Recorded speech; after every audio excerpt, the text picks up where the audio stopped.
Assalamu alaikum. I'm Anika. இந்த video வந்து நான் ஏற்கனவே போஸ்ட் பண்ண வீடியோட கண்டினியூஸ் தான். இப்போ நான் அதில் வந்து சொல்லியிருந்தேன் உயிரங்கிகளோட சிறப்பியல்புகள் ஏழையுமே பார்க்கணும். அதுதான் வந்து ஒரு பயோ படிக்கிறதுக்கு அழகு. சேவாக்கம்ன்ற ஒரு கேள்வி பார்த்துட்டோம்னா இனி உயிரங்கிகளோட சிறப்பியல்புகள் ஏழையுமே படிக்காமல் போகக்கூடாது. ஓகே, அந்த வகையில் நம்ம நேற்று இசைவாக்கம் பார்த்தாச்சு. இப்போ ஒழுங்கும் ஒழுங்கமைப்பும் இதுலேருந்து நான் ஸ்டார்ட் பண்ணுறேன். ஓகே, அது என்ன ஒழுங்கும் ஒழுங்கமைப்பும்? அதாவது ஒரு எல்லாத்துக்குமே என்ன விஷயத்தை எடுத்தாலுமே அதுக்குன்னு ஒரு பிளானிங் இருக்கணும், அதுக்குன்னு ஒரு ஒழுங்கு இருக்கணும்.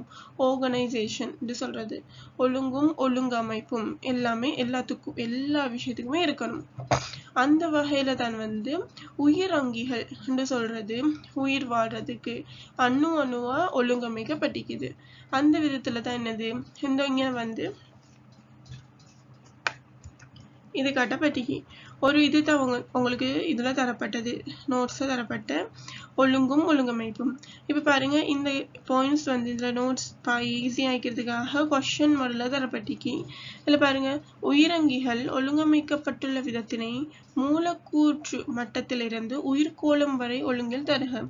இது ஒரு ஸ்ட்ரக்சர் கேள்வி, இது கண்டிப்பா வாருது. இதுக்கு முன்னுக்கெல்லாம் வந்த கொஸ்டின் இது. ஆகவே இது வந்து எம்சிக்யூலையும் வாரதான், ஸ்ட்ரக்சர்லையும் கண்டிப்பா வாரதுக்கான ஒரு இது இருக்குது. அப்ப பாருங்க, இதுல மூலக்கூறுகள்ல இருந்து உயிர்கோளம் வரை ஒரு ஒழுங்கமைப்பு, ஆர்கனைசேஷன் சொல்ற ஒழுங்கமைப்புன்னு இருக்கு. இந்த ஒழுங்கமைப்பு ஏன் இருக்குது? அதாவது ஒரு இதுல வந்து ஒவ்வொன்றுக்கும் ஒவ்வொன்று தாழ்மட்ட கூறுகள் தானே. இப்ப மூலக்கூறுகள் சொல்றது புன்னங்கங்களுக்கான தாழ்மட்ட கூறு, அதே மாதிரி களங்கள் சொல்றது இலையங்களுக்கான தாழ்மட்ட கூறுகள். ஆகவே இவ்வாறான ஒவ்வொரு தாழ்மட்ட கூறுகளும், இப்ப புன்னங்கங்களோட தாழ்மட்ட கூறு மூலக்கூறு, இந்த தாழ்மட்ட கூறுகள் ஒவ்வொன்றும் சரியான முறைக்குரிய விதத்தில் ஒழுங்கமைக்கப்பட்டிருந்தா உயர்மட்ட கூறுகள் வந்து எனது வினைத்திறனுடன் தொழில் ஆற்றும் என்று சொல்லிட்டு நம்மளோட நோட்ஸ் தரப்பட்டிக்குது. அப்ப அது சரிதானே. ஒவ்வொரு கீழே உள்ள படிமுறைகள்லாம் சரியா நடந்தா தான் மேல நல்லா நடக்கும், மேல உள்ள உயர்மட்ட கூறுகள் சரி நடக்கும். அந்த வகையில பாருங்க, இது ஒழுங்கு, இந்த ஒழுங்கமைப்பின் ஒழுங்கு தெரியணும். அதாவது மூலக்கூறுகள், பல மூலக்கூறுகள் இணைந்து புன்னங்கங்கள், புன்னங்கங்கள் இணைந்து களங்கள் இணைந்து இளையம் அங்கம், அங்க தொகுதிகள், ஒரு தனியன், குடித்தொகை, சாகியம், சூழல் தொகுதி, உயிர்கோளம், இப்படின்ற ஒரு ஒழுங்கமைப்பு நிக்குது. ஆகவே இது பாருங்க, அடுத்த நோட்ஸ் ஒழுங்கமைப்பை கொண்டிருப்பதால உயிரங்கி கிடைக்கும் அனுகூலம். ஏன் இப்படி ஒழுங்கமைக்கப்பட்டு இருக்கணும்? அதுதான் என்னது, அவற்றின் உயிரியல் தொழிற்பாடுகளை, ஒவ்வொரு அங்கிகளும் அவற்றின் உயிரியல் தொழிற்பாடுகளை வினைத்திறனு நடாத்தணும்னு சொன்னா இவ்வாறான புன்னகங்கள், களம், இளையம், அங்கம் என்று சொல்ற எல்லா என்னது ஒழுங்கமைப்புமே வந்து இதான் ஒழுங்கா நடைபெறணும். இதன் மூலம் ஒரு உயிரியல் தொழிற்பாடுகளை வினைத்திறனுடன் நடத்த முடியும். இப்ப இதுதான் வந்து ஒழுங்கும் ஒழுங்கமைப்பும். சும்மா நோமலாவே நம்ம தெரியும், நம்மளுக்கு உயிரங்கிகளோட அடிப்படை கட்டமைப்பும் சரி தொழிற்பாட்டு அழகும் வந்து களம் என்று தெரியும். ஸோ அதுவுமே உங்களோட நோட்ஸ்ல இருக்குது. அதே மாதிரி இப்ப இந்த ஒழுங்கமைப்புக்கு இன்னொரு பேர் சொல்லலாம், என்னது, அதாவது ஒரு சிக்கல் தன்மை, ஒழுங்கமைப்பு மட்டங்கள், ஒவ்வொன்றுமே ஒழுங்கமைப்பு மட்டங்கள். இந்த ஒழுங்கமைப்பு மட்டங்கள் வந்து சிக்கல் தன்மை அதிகரிக்கும் போக்குல காணப்படுதுன்னு, ஒவ்வொன்றுமே போக போக சிக்கல் தன்மை அதிகரித்துட்டு போகுது, நார்மலாவே தெரியும். சரியா? அடுத்து இன்னொரு எக்ஸாம்பிள் தான் வந்து இந்த களம் தான். களத்துக்கு முன்னுக்கு புன்னங்கங்கள் மூலக்கூறுகள் இருந்தாலும் களங்களுக்கு கீழே உள்ள மட்டங்கள் வந்து உயிர் உள்ளவைன்னு சொல்லிட்டு நம்ம கருதப்படுறது இல்லை. ஆகவே ஒரு உயிருள்ள ஒழுங்கமைப்பு மட்டம் என்று சொல்றது களம் தான். இதுக்கு முன்னுக்கு உள்ளதை நம்ம உயிர் உள்ளவைன்னு சொல்ல மாட்டோம். ஸோ அதுவுமே ஒரு எக்ஸாம் பாயிண்ட் தெரிஞ்சுக்கணும். அடுத்து உங்களோட நோட்ஸ்ல உதாரணமா இது எனது உயர் மட்டங்களுக்கு உதாரணத்துக்கு தாவர இலையும் மனித கண்ணும் தரப்பட்டிக்குது. ஸோ அதுல என்ன தெரியணும். ஓகே, இப்படி ஒழுங்கமைப்பை நம்ம வந்து முடிக்கலாம். அடுத்தது பாருங்க, அணுசேஃபம். அடுத்தது வந்து அணுசேஃபம். இதுவுமே வந்து ஒரு முக்கியமான சிறப்பியல்பு. ஆகவே இந்த அணுசேஃபம்னு சொன்னா என்னன்னா, ஒரு அங்கி ஒரு உயிருள்ள அங்கி, கண்டிப்பா உயிருள்ள அங்கில தான் வந்து ரசாயன செயற்பாடுகள் நடைபெற போகுது. ஆகவே இந்த உயிர் அங்கிகள்ல நடைபெற்ற எல்லா இது அதுண்டு எந்த கழிவும் இல்லாம எல்லா ரசாயனம், மிக முக்கியமான வார்த்தை, எல்லாண்டதும் ரசாயனம்ன்றதும் மிக முக்கியம், அண்டர்லைன் பண்ணணும். அவை எல்லா ரசாயன செயற்பாடுகளினதும் கூட்டு இதுதான் வந்து அணுசேஃபம்னு சொல்றது. ஆகவே ஒரு அணுசேஃபம்னா என்னென்று வரைவிலக்கணம் தெரியணும். அண்ட் இதில் வந்து உட்சேஃப தாக்கம், அவசேஃப தாக்கம்னு சொல்லிட்டு ரெண்டு இருக்குது. இந்த பாருங்க உதாரணம், அணுசேஃபத்தின் வகைகள் என்ன, உட்சேஃபம் அவசேஃபம் இதில் தரப்பட்டிக்குது. ஸோ இந்த படத்தில் காட்டப்பட்டிக்கு பாருங்க, ஒரு விஷயத்துலேருந்து ரெண்டு விஷயம் வருது, அதே மாதிரி ரெண்டு விஷயங்கள் சேர்ந்து ஒரு விஷயம் ஆகுது. இதுதான் வந்து உட்சேஃபம் அவசேஃபம்னு சொல்லலாம். அவை எல்லா ரசாயன தாக்கங்களை நம்ம கதைச்சாலுமே எல்லாத்தையுமே ரெண்டு வகையா தான் பிரிக்கிறோம். ஒண்ணு என்னது, சிக்கலான சேர்வைகள்ல இருந்து எளிய மூலக்கூறுகளாக உடைக்கப்பட்டது.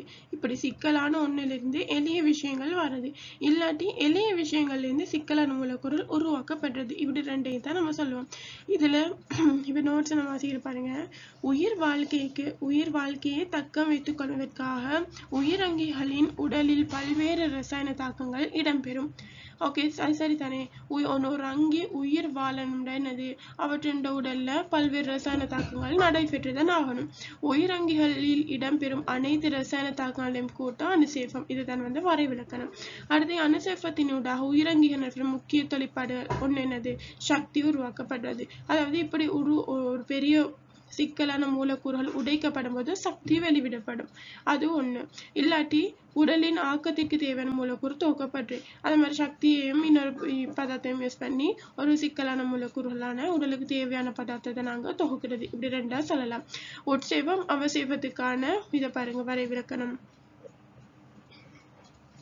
எளிய மூலக்கூறுகளிலிருந்து சிக்கலான மூலக்கூறுகளை உருவாக்குதல். இதுதான் வந்து என்னது, இந்த எளிய மூலக்கூறுகள்ல இருந்து சிக்கலான மூலக்கூறு உருவாக்குறது வந்து உட்சேபம். இதுக்கு உதாரணம் என்ன, இதுல சொல்லப்படல. இதுக்கு உதாரணம் வந்து ஒளித்தொகுப்பு. நோமலாவே தெரியும், என்ன நோமலாவே உங்களுக்கு தெரியும், ஒளித்தொகுப்புண்டா என்னது, CO2வும் சரியா, CO2வும் நீர்லாம் சேர்ந்து வாரைதான் வந்து இது குளுக்கோஸ் வரும். ஆகவே அது தெரியும் உங்களுக்கு. ஆகவே இது CO2வும் நீரும் அதே மாதிரி ஒளியின் முன்னிலையில குளுக்கோஸ் உற்பத்தி செய்யப்படும்.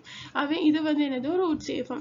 அடுத்தது அவசேபத்துல பாருங்க, கலச்சுவாசத்துக்கு இதுக்கு உதாரணம் சொல்லலாம். கலச்சுவாசம்ல இலைமணிகள்ல நடைபெறும். இது வந்து என்னது, குளுக்கோஸ்ல இருந்தோ இல்லாட்டி பிரதான சேர்வைகள் அமினோ அமிலங்களோ வேற கொழுப்பமிலங்கள்ல இருந்தோ என்ன செய்யறது, ஆக்சிஜன் முன்னிலையில், சரி அது பின்னுக்கு படிப்போம், இல்லாட்டியும் ஓகே தான்.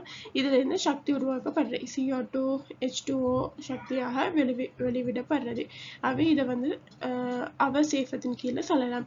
அடுத்து இதுல வந்து இன்னொரு மிக முக்கியமான விஷயம் இருக்குது, இதுல இன்க்ளூட் பண்ணப்படையில, அதான் வந்து சக்தியை வந்து இது எல்லாத்துக்குமே சக்தி தான். ரசாயன தாக்கங்கள்ல முக்கால்வாசி சக்தி தான். அதுல வந்து என்னது, உட்சேபம்னு சொன்னா, அதாவது இதுல முக்கியமான விஷயம் சொல்லித்தரேன், அதுதான் வந்து சுயாதீன சக்தி. சரியா, இது வந்து இல்லாட்டி ஒரு பேப்பர்ல, சரியா, இந்த சுயாதீன சக்தி என்று சொல்லாம வெறுமனே சக்தின்னு சொன்னதால அந்த கூற்று பெரியா போச்சு ஒரு MCQ. சரியா, நான் படிக்கும்போது ஞாபகம். அவை இந்த சுயாதீன சக்தின்னு சொல்ற வார்த்தை மிக முக்கியம். இது ரெண்டு கேட்டகரி தான். இந்த சுயாதீன சக்தியை உள்ளெடுக்கிறதா இல்லாட்டி வெளிவிடுறதா, அதன் அடிப்படையில தான் இந்த உட்சேபமும் அவசேபமும் ரெண்டா பிரிக்கப்படுது. அதுல பாருங்க ஈஸியா பாடமாக்குறது எப்படின்னா, இந்த உட்சேபம்ல ஓனா தானே, ஆகவே இந்த சுயாதீன சக்தி உள்ளெடுக்கப்படும்.